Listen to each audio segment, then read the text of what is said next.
Di ba yung akap? Opo. Tanggalin daw. Pero noong yung mga senador ay binigyan ng 5 bilyon, ay okay. Humingi lang pala ng parte. Alam naman natin na yung akap ay inisyatibo ng House of Representatives. So, pagdating sa mga ganon, in-explica nila kung bakit ito ay isang paraan na mas makakatulong sa ating mga kababayan.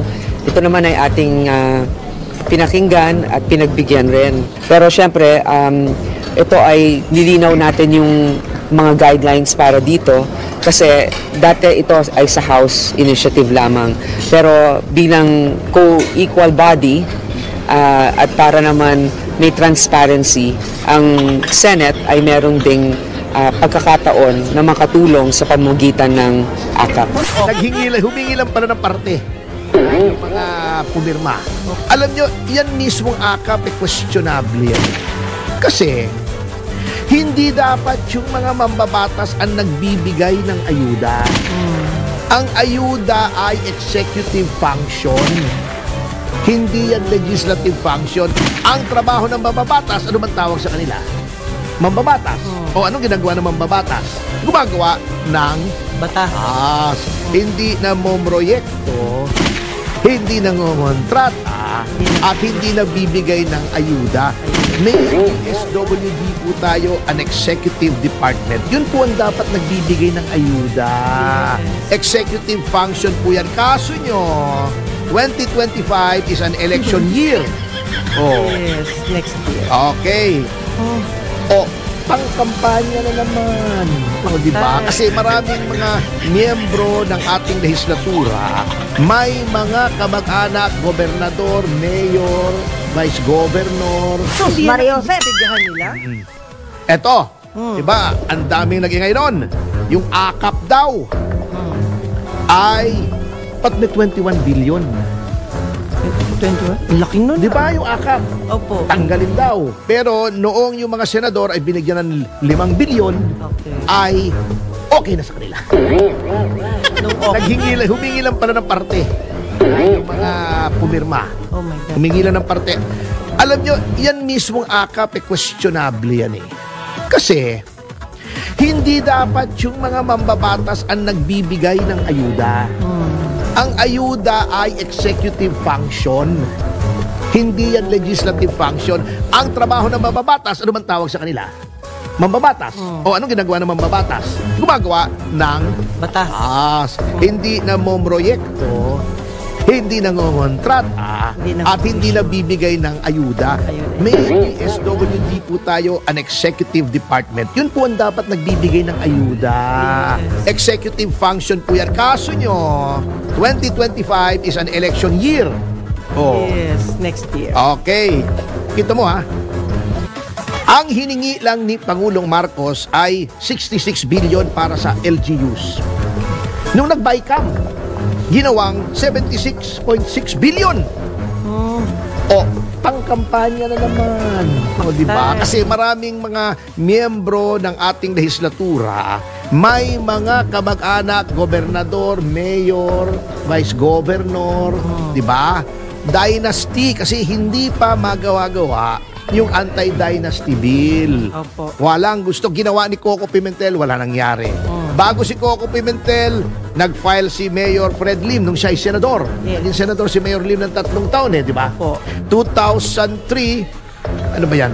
At 2004, I'm sorry, to 2007. Then noong 2007, tumakbo siyang Mayor of Manila, nanalo siya, nag-resign siya bilang senador. Eto pong 531, ito meron pa. But wait, there's more. Meron pang 531.67 billion na unprogrammed. Yung unprogrammed, kahit saan pwede mong gawin niya. Ito yung parang sinasabi mong, ito ang budget, ito para sa national defense, ito para sa education, ito para sa ganito. Pero may 531 billion, para saan yan? Bala na kami kung anong gusto natin gawin. Parang hindi unlimited. pwede, unli yun eh. Only decision. Parang mahigit pa yun sa confidential funds eh. Yes. Ngayon, in fairness again to the President, ang hiningi lang niya is 158. Opo. Kasi ang executive ba nagpe-prepare sinasubmit yung mga budget sa kanya Siya nagpe-prepare nung budget bill. Yeah. Then ipapasa sa legislatura because Congress holds the power of the purse. Siya yung dapat guardian ng pera, hindi tagalustay ng pera. Kasi nga may provision sa ating constitution, no public monies shall be spent except through an appropriation made by Congress. Kaya nga may GAA, General Appropriations Fund. Yan. Okay. Ang problema, itong unprogrammed na ito, na wala naman sa original budget na sinumite, kasi gumagawa ang executive ng budget based sa expected revenues. Okay. Parang budget yan halimbawa ngayong Pasko, hindi ka pwedeng gumastos ng 100,000.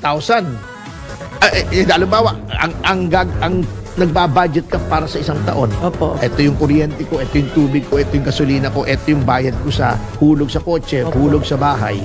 Hindi ka pwedeng bumili ng bumili, maghulog na maghulog, bumili ng kotse ng hulugan, Opo. na ang total na ihuhulugan mo ay, let's say, 1 million a year. Kung ang tingin mo, ang swelduhin mo lang sa next year, sa buong 2025, ay 900,000. Opo. Kulang ka ng 100,000. Opo. O saan nila kinuha yung kulang? Kasi ginawa nilang 531.6 billion Wow. yung unprogrammed. Kinuhanan nila ang PhilHealth. Grabe. Oh, di ba? Bago yung sa sin taxes, yung subsidy sa PCSO, hindi nila ibinigay sa PhilHealth. Hindi nila binigay. Hindi nila binigay. Saan napunta po? Nilagay nga sa unprogrammed. Wow. Yan yung ayuda. Congratulations. Galing. Bago sinasabi nila, ang dami-dami daw pera ng PhilHealth. Hindi pala, sinasabi na nga ng COA sa kanila. Wala. Sinasabi na nga ni COA Commissioner Heidi Mendoza, in the red, ibig sabihin may deficit. Red flag. Eto tingnan mo kung magkano budget 1.11 trillion ang DPWH. Wow. For flood control, alam mo kung magkano lang ang DepEd. Eto Inkoy. My goodness. Hiningi ni BBM ay 748 billion para sa DepEd. Dapat ang DepEd ang ang pinakamataas according sa ating konstitusyon.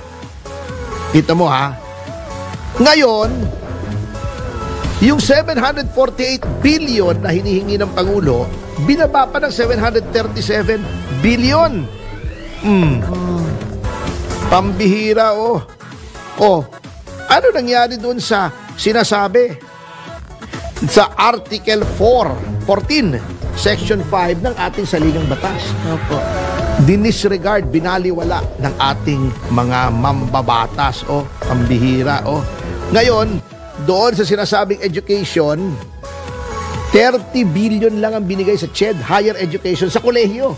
Kaya ang hihina ng kokote ng ating mga estudyante. Ang problema, yung mga mahihina ang kokote, nahahalal sa House, nagiging chairman ng Quadcom.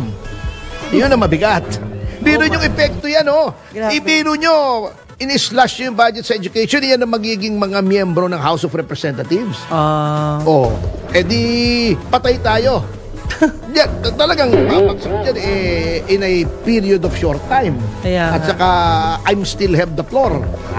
At saka, protection asset order. Yan ang kababagsakan natin dyan. Oh my goodness. Kaya pala, maraming nagsasabing pag-usapan yung mental health. Okay. Okay, sige. Yung TESDA na dapat kung wala ka namang kakayanang magkolehiyo, at least may skills ka. Pwede ka magtrabaho. Repair ng cellphone, mekaniko, di ba? Yung skilled. 18.5 billion lang ang ibinigay sa TESDA. All in all, ang budget ng edukasyon ay 913 billion lamang. Grabe, ang layo doon sa 1.11 trillion ng DPWH. Okay. Sa transportation naman, si Department of Transportation, yung ating mga LRT, MRT, kalye, napakaliit oh. 180 billion lamang. Ala, baka bumagsak yun, hindi kaya? Bago, pagdating sa BICAM, yun ang hiningi ni Pangulo. 180 billion. Ginawa ng BICAM na 87 billion. Oh. Agrikultura. Diba, nangangamote na nga tayo. Ang mahal na nga ng bigas. Opo. Kulang na nga. Nag-i-import na tayo ng bigas. Okay. Humingi si BBM ng 128 billion. Binaba ng 124 billion. Kamote.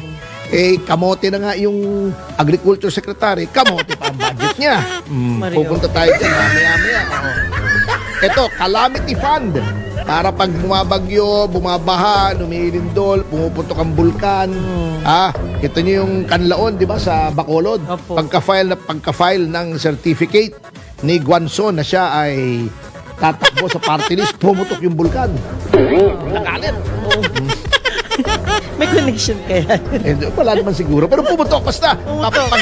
Pag-file niya, pumutok ang bulkan. Ano ibig sabihin nun? Anyway, para sa kalamidad, Yes. humingi si BBM ng 31 billion, binaba ng 21. Tinanggalan ng 10 billion. Ang laki na nga. Hindi na nga makapag-rescue ng mga binabaha, nililindol.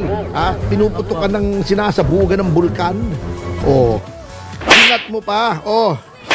Pambihira. Yung mga sweldo ng mga empleyado ng gobyerno. Humingi ng 163 billion. Si Pangulong Marcos, binaba ng 109. 60 almost 60 billion ang binaba. Sweldo ng mga kawani ng gobyerno. Ang liit-liit na nga. Social welfare. Humingi ng 229, naging 217. Grabe. Anyway, itutuloy po natin. Yes. Maraming kapuitan talaga ang ginawa ng BICAM na ito. Naku,